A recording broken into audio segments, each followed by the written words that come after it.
Okay, so here I was alone on a road in rural Spain, 25 kilometers ahead of me, almost dead phone, fields that smelled like cow shit, and somewhere behind me, a group of people that I adored at a cafe I had already passed, and I had just made the decision to not go back. So, this is the story of the day I healed my abandonment wound, and I didn't do it in a therapist's office. So I'm Andrea Tessier, high capacity coach, IFS oracle, and self trust alchemist for women who give a shit. And if you're here, I have a feeling you're my kind of person. If you've walked the Camino de Santiago, this story is for you. If you're curious about it, this story is for you. And if you have never heard of it and just stumbled onto a video about abandonment wounds and cow shit, welcome. This story is definitely for you. So, not long ago, I published a piece on Substack called Camino Confessions. And I shared three confessions, three life lessons, the full written story of what I learned over 10 days and 200 kilometers on the Camino Português that cracked me open in a way that I have never been cracked open before. And I'll link that below, and I really want you to read it. But what I'm about to share here are things that I did not put in that piece, things that I wanted to share with you out loud in my own voice, in with all of the color and the detail that I held back. So this is that version. And so let me give you a little bit of context first. So the Camino de Santiago, or the Way of St. James, is one of the oldest pilgrimage routes in the world. And it's been walked for over thousands of years by people carrying questions, grief, devotion, and everything in between. And I walked the Camino Português. We started by taking the train from Porto north to the border town of Valença, walked across the border from Portugal into Spain, and started walking into the town of Santiago de Compostela, and then all the way to Finisterre, the edge of the known world. And this is where pilgrims once believed the earth ended and the sea began. So this was over 10 days, over 200 kilometers with a guide, a leader named Dr. Jeremy Goldberg. And you can definitely find him at Long Distance Love Bombs. And I would recommend giving him a follow. And he had walked it. I think this was his seventh Camino that he was leading people on. And he just had this gift of holding the transformation of others. So I didn't arrive to the Camino with a specific intention. Only really there, I had this knowing that I was supposed to be there. And the other piece of it that I want to share about me is maybe something that'll feel familiar to some of you, is that I've, for a really long time, known that I had an abandonment. I've known about it forever. And yeah, I'm an IFS coach. I work with internal family systems. I make a living out of helping people understand their parts and their patterns and their inner architecture. I have done so much personal work that I could write a book about my own patterns and attachments and trauma. It wouldn't be a very interesting book, honestly, but the point is I knew about this wound.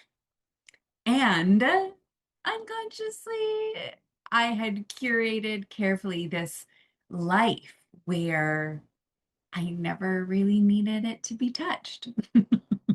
Right? Sound familiar? I kept people, at a relative arm's length, but not really needing anyone. I was pretty self-sufficient. I live alone. I work alone. I have a dog. He's cool. And I'm genuinely happy about it. It's a highly functional strategy. It works pretty well until it doesn't, right? And the Camino, as it does, it provides, it was the context where none of my usual moves worked, right? You can't white knuckle a pilgrimage alone. Your body fails you, your feet get blisters, you fall behind. You're dependent on other people for pace and presence and belonging and laughs. So every condition I had carefully avoided became just the way. And Shittown, the Shittown day was when it all came to a head for me. So I will just say you cannot put Shittown into Google Maps. You will not find it. I tried. Shittown was the longest day of our walk. It was meant to be about 27 kilometers, which I understand is probably shorter for some Camino standards, but it was during a heat wave in Spain. So picture this rural Spain, farmers' fields, cows, which means cow shit, which means methane, which means it fucking stunk, right? And there's nothing out there, right? Very few trees for shade, very few cafes for sustenance, and almost nowhere to stop. And to, add even more to this incredible day, my phone hadn't charged properly the night before. So I had left that morning with about 30% battery. And so I decided I needed to stay on airplane mode all day so that I would have it in case of an emergency. And listen, I'm the kind of person who doesn't leave the house with less than 80% battery. My, I think people who live on 60% are psychopaths. So for me, I was literally disconnected in every single way. And my body, because this was the eighth day of walking, we had done some pretty long, hot, grueling days before this. And so my body was pretty exhausted before we even left town.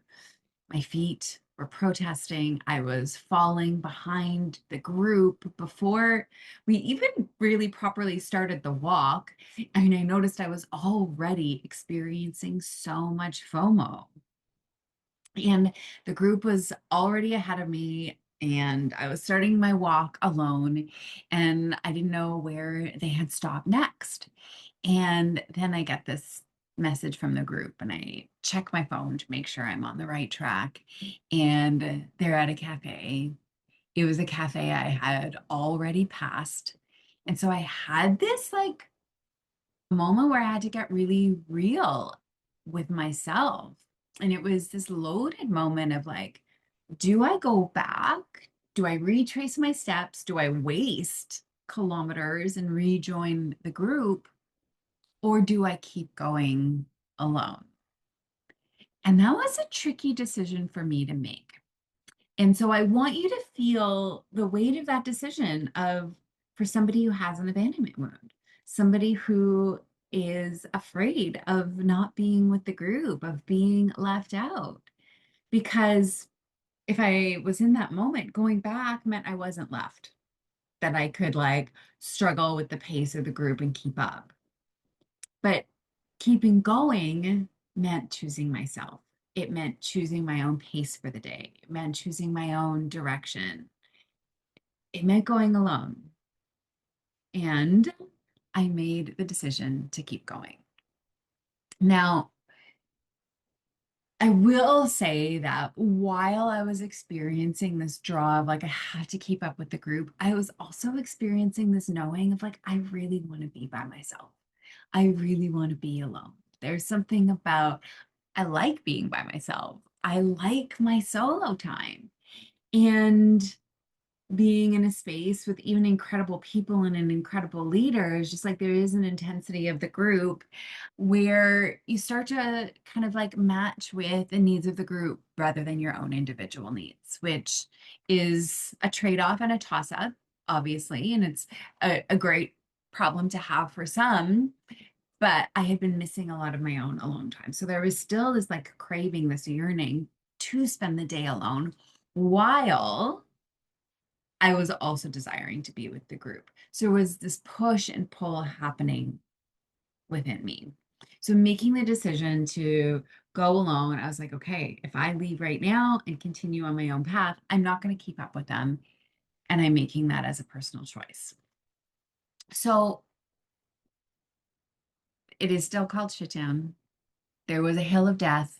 Like there was a lot of things that happened that day, but there was a lot of magic too. And that's what I want to begin with here.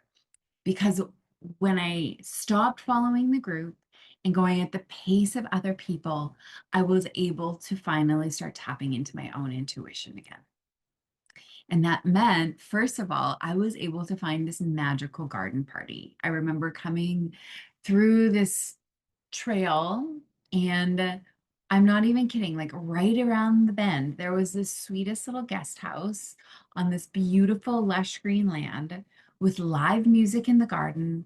They had a barbecue, they were offering watermelon juice. There was this gorgeous shady spot just waiting for me and my picnic. It was lively and fun and completely magical. And I knew by tucking myself away in this little garden, I was not going to see the group again, that they would go on without me. And I sat there anyway, and it was delicious. I rested, I recharged, I soaked it in. And honestly, it gave me the energy and the enthusiasm for the rest of the day, which was going to be long and it was going to be hard and it was going to stink. I would have missed all of that if I'd gone. And then came this long road that I walked alone. And imagine this, it's rural Spain. So we've got farmland on either side, very few trees, like I said, no shade. There's no one ahead of me for miles, no one behind me. My phone is almost dead. There are fields and sky and just the sound of the crunching of my own 2 feet. And I will have to say that in all of that disconnection, I felt so connected to me, like more connected than I had in a long time.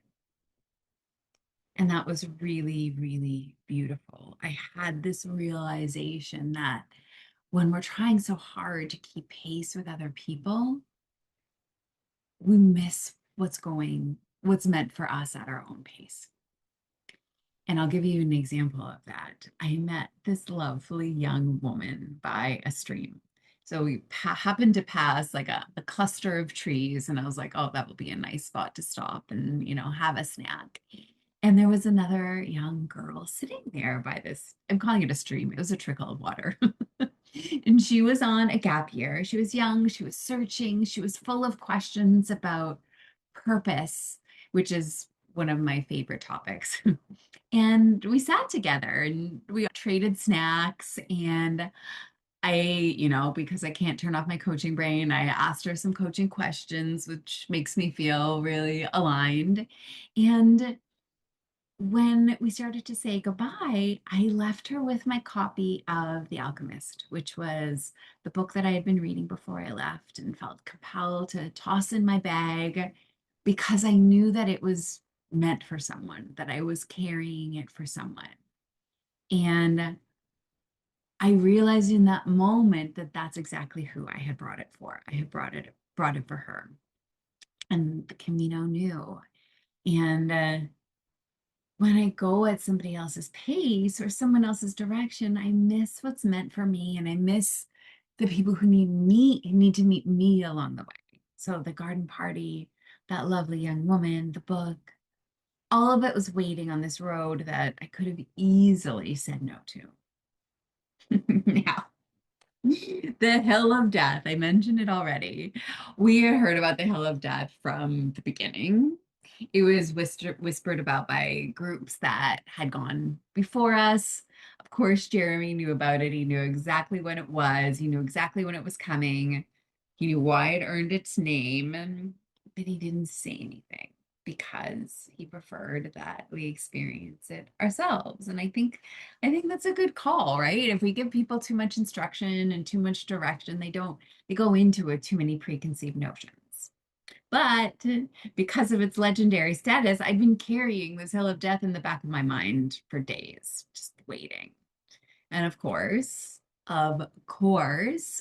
it shows up right at the end of Shit Town Day, at the end of the longest, hardest, most fragrant 27 kilometers of the entire Camino. And my body had nothing left. My feet were screaming. I was alone. I was getting hungry. I stunk. And I stood at the bottom of this steep hill And I said out loud, like, are you fucking kidding me? Like, now you show up? But I made another decision that I was going to love every last moment of this wicked hill. So I got my poles out and I started to climb. And then somewhere on that incline, this song pops into my head, and it was ridiculous and it made me giggle, and it was defiant because it was definitely coming from the part of me that's a nonconformist. And this is how the song went, and I'll sing it for you here. It went like this. I'm making this hill my bitch today, bitch today, bitch today. I'm making this hill my bitch today, me and my own 2 feet. Over and over again. I sang it alone, out loud, on this brutal hill in rural Spain. And obviously, no one heard and no one cared. But when I got to the top, something had shifted. No, something had lifted. The hill hadn't broken me. The day didn't destroy me, right? The wound and the abandonment and the voices and the loneliness and the heat and the smell and the almost dead phone, the 27 kilometers and the blisters on my feet, none of it had broken me. And in that settling and that quiet, coming back to myself, I realized something critical, that I had not once abandoned myself. Even when the group went on, I still met my own needs. I was really kind and compassionate to myself. I had fun, I laughed, I stayed. It was this moment, like if you could witness the literal moment of an open sore being covered with new flesh, like that's the closest thing I have to describing what I felt in my body. It was this vibration that moved through me. It was a dark cloud lifted. It was the precise moment of healing this wound that I didn't realize was possible to heal. And the wound didn't heal because someone came back for me.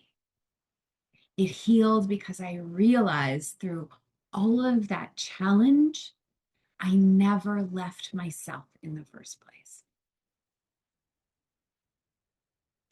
So now I want to ask you something. Whose pace are you walking at right now? Whose direction are you following? Whose idea of the right path, the right timeline, the right way to do things? And what are you missing because of it? Because here's what I know about women like us. We're not small women.